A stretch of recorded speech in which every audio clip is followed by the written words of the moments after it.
There's this thing in the Bible that talks about Christ ruling for 1,000 years with his saints. Could Tartaria have been that?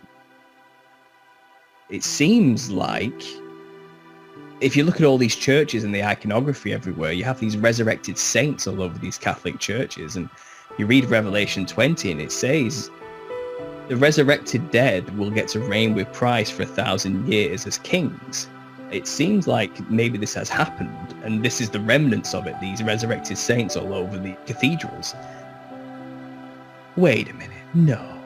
That can't be, because we're waiting for Jesus to return, right? You know, everyone, all Christians know Christ hasn't returned yet and established his kingdom, surely, so this doesn't work. But we have all this Tartarian stuff and this evidence for an advanced civilization that randomly disappeared, and you can't help but put two and two together. And okay, so if Christ has reigned for 1,000 years already, who are we in this time? What's going on? Who are we living in this time after the millennial reign? It seems like we really are living after tribulation.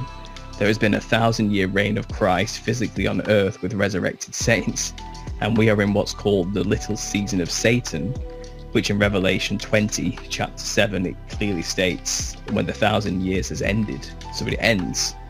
Satan's let loose from his imprisonment and goes forth and deceives all the nations to gather an army whose number is of the sands of the sea, Gog and Magog, to make war with the camp of saints in the beloved city. We could be the people living in that time, is basically what we've come to conclude.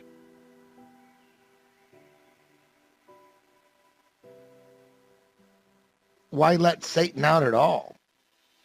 The millennial reign wasn't just a time of wonderful peace. He ruled with an iron rod.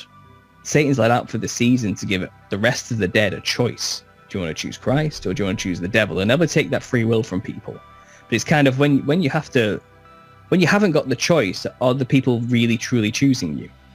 I think that's really what it's about. I think it's to give free will, because Satan fundamentally, it's all throughout the book of the Bible. The book of Job is a good example of this.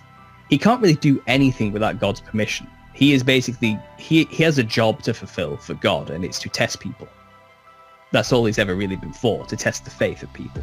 I think it's no different in this time. I think his job is to test the faith of people, to see who, when push comes to shove, who will people choose. There's a dividing going on here. And I think he's let loose for that short time to have his final hurrah, but at the same time to give people the choice back. Because we live in a time, think about it, you can know Christ. It's quite easy to know Jesus this day and age. His word has continued throughout all the destruction. You can know who Christ was and what he did and what the gospel is very easily. But you can also choose the world. You can choose to reject him, and you can kind of know who Satan is too if you want to, you know. So I think it's a matter of choice. That's what I'm working with so far. When you said Satan can't do anything without God's permission, and that his job is like he's working for God to test people. Like, man, I had this feeling run through me, dude.